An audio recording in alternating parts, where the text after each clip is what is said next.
ಇವತ್ತು ಪ್ರತಿ ವರ್ಷದಂತೆ 27ನೇ ತಾರೀಕು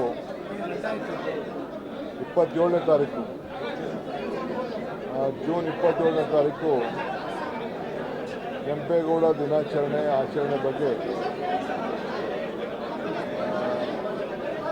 ಸಭೆಯನ್ನು ಕರೆಯುವಂಥ ವಾಡಿಕೆ, ಯಾವ ರೀತಿ ಮಾಡಬೇಕು, ಏನೇನು ಸಲಹೆಗಳನ್ನು ತೆಗೆದುಕೊಳ್ಬೇಕು ಅಂತೇಳಿ ಎಲ್ಲ ಸಂಘಟನೆಗಳನ್ನು ಕರೆಸಿ ನಾವೆಲ್ಲ ಚರ್ಚೆ ಮಾಡ್ತಾಯಿದ್ದೆವು. ಅದೇ ರೀತಿ ಇವತ್ತು ಕೂಡ ಎಲ್ಲ ಕರೆಸಿ ಚರ್ಚೆ ಮಾಡಿದ್ದೇವೆ. 27ನೇ ತಾರೀಕು ಈ ವರ್ಷ 27ನೇ ತಾರೀಕು 11:30 ಗಂಟೆಗೆ ಕೆಂಪೇಗೌಡ ನಾಡಪ್ರಭು ಕೆಂಪೇಗೌಡ ನೂತನವಾಗಿ ನಿರ್ಮಿಸುವಂಥ ಬಡಾವಣೆಯಲ್ಲಿ ಮಾಡಬೇಕು ಅಂತೇಳಿ ತೀರ್ಮಾನವನ್ನು ಮಾಡಿದ್ದೇವೆ.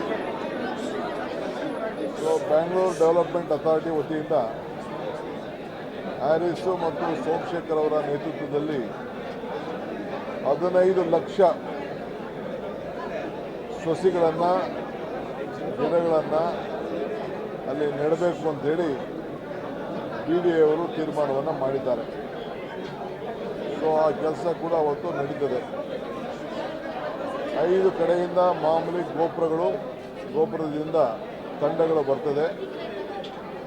ಸೊ ಮಾಗಡಿ ತಂಡ ಅವರು ಮಾಮೂಲಿ ಬಾಲಕೃಷ್ಣ ಸ್ಥಳೀಯ ಶಾಸಕರು, ಹುಲಿಯದುರ್ಗ ಕಡೆಯಿಂದ ರಂಗನಾಥ್ ಅವರು, ಸೊ ದೇವನಹಳ್ಳಿ ಕೆಂಪೇಗೌಡ ವಿಮಾನ ನಿಲ್ದಾಣದಲ್ಲಿ ಏನು ಒಂದು ಪುತ್ಥಳಿ ಇದೆ, ಅಲ್ಲಿ ಕಾರ್ಯಕ್ರಮವನ್ನು ನಮ್ಮ KH ಮುನಿಯಪ್ಪನವರು ವಹಿಸ್ತಾರೆ. ಬೆಂಗಳೂರು ನಗರದಲ್ಲಿ ಕೃಷ್ಣ ಬೈರೇಗೌಡರ ಮುಖಂಡತ್ವದಲ್ಲಿ ಇನ್ನು ಕೆಲವು ಪ್ರಿಪ್ರೇಷನ್ಸ್ನೆಲ್ಲ ಅವರು ಮಾಡ್ತಾರೆ. ಒಂದು ಕಡೆ ಸೋಮಶೇಖರು, ಒಂದು ಕಡೆ ರಾಮಲಿಂಗಾರೆಡ್ಡಿಯವರು, ಇನ್ನೊಂದು ಕಡೆ ಹ್ಯಾರಿಸ್ ಅವರು, ಇದು ಜಾರ್ಜ್ ಅವರು, ಇನ್ನೊಂದು ಕಡೆ ಬೈರ್ತಿ ಸುರೇಶ್ ಅವರು ಅದು ಜವಾಬ್ದಾರಿಯನ್ನು ತೆಗೆದುಕೊಳ್ತಾರೆ. ಸೊ 5 ಗೋಪುರಕ್ಕೆ ಒಂದು ಕಡೆ ಕೃಷ್ಣ ಬೈರೇಗೌಡರ ಜವಾಬ್ದಾರಿಯನ್ನು ಕೂಡ ತೆಗೆದುಕೊಳ್ತಾರೆ. ಸೊ ಅನೇಕ ಸಲಹೆಗಳನ್ನೆಲ್ಲ ಕೊಟ್ಟಿದ್ದಾರೆ. ಸೊ ನಾವೀಗಾಗಲೇ ಕೆಂಪೇಗೌಡರ ಹೆಸರಿನಲ್ಲಿ ಒಂದು ಟೌನ್ ಪ್ಲಾನಿಂಗ್ ಕಾಲೇಜ್ ಮಾಡಬೇಕು ಅಂತೇಳಿ ನಾನು ಹಿಂದಿನ ತೀರ್ಮಾನ ಮಾಡಿದ್ದೆ. ಅದಕ್ಕೀಗಾಗಲೇ ಸಿದ್ಧತೆಗಳೆಲ್ಲ ಕೂಡ ನಡೀತಾ ಇದೆ.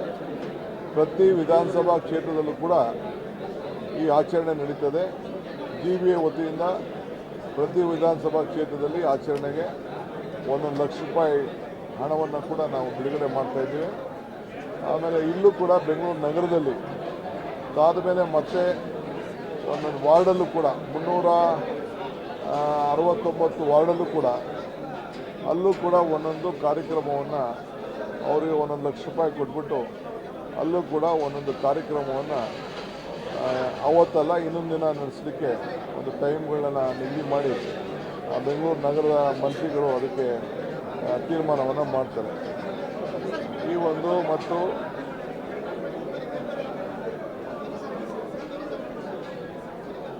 ದೇವನಹಳ್ಳಿ ವಿಮಾನ ನಿಲ್ದಾಣದಲ್ಲಿ ಥೀಮ್ ಪಾರ್ಕನ್ನು ಅದು ಕಂಪ್ಲೀಟ್ ಆಗಿದೆ. ಅದನ್ನು ಸಾರ್ವಜನಿಕರಿಗೆ ಅವಕಾಶ ಮಾಡಿಕೊಡ್ಬೇಕು ಅಂತೇಳಿ ಈಗಾಗಲೇ ಕೃಷ್ಣ ಬೈರೇಗೌಡರು ರೆಸ್ಪಾನ್ಸಿಬಿಲಿಟಿ ತೆಗೆದುಕೊಂಡು ಜಲ್ದಿ ಮುಗಿಸಲಿಕ್ಕೆ ಅವರು ಈಗಾಗಲೇ ಕಾರ್ಯಕ್ರಮ ರೂಪಿಸಿದ್ದಾರೆ. ಆ ಕೆಲಸ ಕೂಡ ಆಗ್ತದೆ. ಯಾರು ಸ್ವಾಮಿಗಳು ಯಾರು ನಾಯಕರುಗಳನ್ನ ಯಾರು ಆಹ್ವಾನಿಸಬೇಕು ಅಂತೇಳಿ ಕೃಷ್ಣ ಬೈರೇಗೌಡರು ಜವಾಬ್ದಾರಿ ತೆಗೆದುಕೊಂಡು ಅದನ್ನು ಮಾಡ್ತಾರೆ. ಸಂಘಟನೆಗಳು ಕೂಡ ಅವರೇ ಸಂಪರ್ಕವನ್ನು ಇಟ್ಕೊಂಡು ಎಲ್ಲೆಲ್ಲಿ ಜವಾಬ್ದಾರಿ ತೆಗೆದುಕೊಂಡು ಮಾಡ್ತಾರೆ. ಒಕ್ಕಲಿಗರ ಸಂಘದವರು ಕೂಡ ಅವರು ಪ್ರತ್ಯೇಕವಾಗಿ ಅವ್ರದ್ದೊಂದು ತಂಡ ಎಷ್ಟಿದೆ ಅದು ಸಂಪೂರ್ಣವಾದ ಜವಾಬ್ದಾರಿ ಅವರು ಕೂಡ ತೆಗೆದುಕೊಂಡಿದ್ದಾರೆ. ಇದಲ್ಲದೆ ಬರೀ ಒಂದು ಜಾತಿ ಒಂದು ಧರ್ಮಕ್ಕೆ ಸೀಮಿತ ಅಲ್ಲ, ಬೆಂಗಳೂರು ನಗರ ಮತ್ತು ರಾಜ್ಯಕ್ಕೆ ಆಸ್ತಿ ಕೆಂಪೇಗೌಡರು. ಸೊ ಎಲ್ಲ ಜಾತಿ, ಎಲ್ಲ ಧರ್ಮ, ಎಲ್ಲ ವರ್ಗ, ಎಲ್ಲ ಸಂಘಟನೆಯವರು ಸೇರಿ ಈ ಕಾರ್ಯಕ್ರಮ ಮಾಡಬೇಕು ಅಂತೇಳಿ ಎಲ್ಲರೂ ಕೂಡ ಸಲಹೆ ಕೊಟ್ಟಿದ್ದಾರೆ. ಆ ರೀತಿ ಅವರು ಮಾಡ್ತಾರೆ. ಮುಂದಕ್ಕೆ ಕೃಷ್ಣ ಬೈರೇಗೌಡರು ಮತ್ತು ಸ್ಥಳೀಯ ಮಂತ್ರಿಗಳು, ಶಾಸಕರು, ಎಲ್ಲ ಶಾಸಕರಿಗೂ ಕೂಡ ಇಲ್ಲಿ ಆಹ್ವಾನಿಸ್ತೀವಿ. ಅವರೇ ಜವಾಬ್ದಾರಿ ತೆಗೆದುಕೊಳ್ತಾರೆ. ಆ ಸಂಘಟನೆಯನ್ನು ಅವರು ಮುಂದುವರಿಸ್ತಾರೆ. If you like this video ಬೇಗ ಲೈಕ್ ಮಾಡಿ, ಕಾಮೆಂಟ್ ಮಾಡಿ, ಶೇರ್ ಮಾಡಿ ಹಾಗೂ ಯೋಯೋ ಟಿವಿ ಕನ್ನಡವನ್ನು ಸಬ್ಸ್ಕ್ರೈಬ್ ಮಾಡಿ.